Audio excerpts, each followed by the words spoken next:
சமீபத்தில் நடந்த ஆபரேஷன் சிந்தூர்ல எப்படி இந்திய ராணுவம் பாகிஸ்தான் பயங்கரவாத முகாம்களை தாக்குச்சு, அதே மாதிரியே பாகிஸ்தான்ல இருந்து வந்த ட்ரோன்களை எப்படி வான்பரப்பிலேயே சுட்டு வீழ்த்தி தவிடுபொடியாக்குச்சு அப்படின்னு பல விஷயங்களை அறிவியல் பூர்வமா தெளிவா விளக்குனாங்க இந்திய ராணுவ அதிகாரிகள். குறிப்பா எதிரிகள் எந்த மாதிரியான தாக்குதல் நடத்தினாலும் அதுக்கு சரியான பதிலடி கொடுக்க எல்லா வகையிலையுமே தயாரா இருப்பதாகவும் தெரிவிச்சாங்க. இதுல கவனிக்க வேண்டிய ஒரு விஷயம் என்ன அப்படின்னா, இதெல்லாம் விமானப்படையில தொழில்நுட்ப மேம்பாடு இல்லாமல் சாத்தியப்படாது. அப்படி வான் சக்தியை கணிசமா மேம்படுத்துறதுக்காகவே பல திறன்களை கொண்ட ஆழமா ஊடுருவக்கூடிய போர் விமானத்தை உருவாக்குறத நோக்கமா கொண்டு தயாராக இருக்கு 5ஆம் தலைமுறை போர் விமானங்கள்.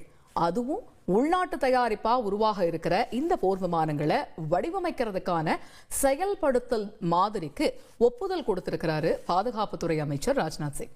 சரி, இப்ப இந்த 5ஆம் தலைமுறை போர் விமானங்களுக்கான தேவை என்ன, இதோடைய சிறப்புகள் என்னென்ன அப்படிங்கறத பத்தி விரிவா பார்ப்போம்.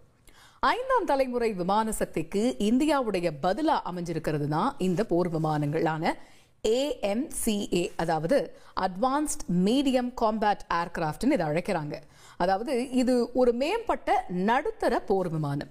இதோடைய சிறப்பம்சங்கள் அப்படின்னு பார்த்தா, மேம்பட்ட முடிவெடுக்கிறதுக்காக AI தொழில்நுட்பத்தோட இயங்கக்கூடிய ஒரு எலக்ட்ரானிக் பைலட்டை உருவாக்க முடியுமா.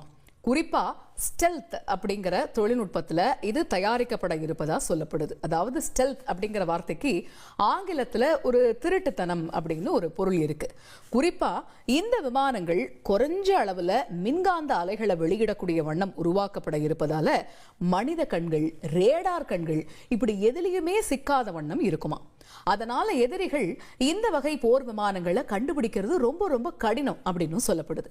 அதே போல 6.5 டன் அளவுக்கு எரிபொருள் சேமிப்பதற்கான வசதி, 25 டன் எடை கொண்ட இரட்டை என்ஜின்கள்னு ஒரு சிக்கலான போர் சூழ்நிலைகளையும் சிறப்பாக கையாளக்கூடிய வகையில உருவாக்கப்பட இருக்கு இந்த 5ஆம் தலைமுறை போர் விமானங்கள்.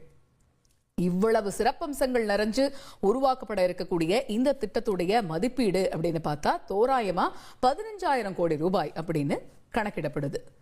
இன்னி தேதிக்கு அமெரிக்காவுடைய F-22, F-35, சீனாவுடைய J-20, ரஷ்யாவுடைய Su-57 இந்த 3 நாடுகள் மட்டும்தான் 5ஆம் தலைமுறை ஸ்டெல்த் தொழில்நுட்ப போர் விமானங்களை இயக்குது. இந்த திட்டத்தின்படி உருவாக்கப்படுற பட்சத்துல இந்த பட்டியல்ல இந்தியாவுடைய AMCAவும் இணையும் அப்படின்னு சொல்லப்படுது. இந்த வகை போர் விமானங்களை 5ஆம் தலைமுறை விமானங்கள் அப்படின்னு குறிப்பிடுறாங்க. அப்போ ஒவ்வொரு தலைமுறை விமானங்களுடைய சிறப்புகள் அப்படின்னு பார்த்தா, முதல் தலைமுறை விமானங்களை பொறுத்த வரைக்கும் 1940, 1950 காலகட்டத்தை சேர்ந்தது.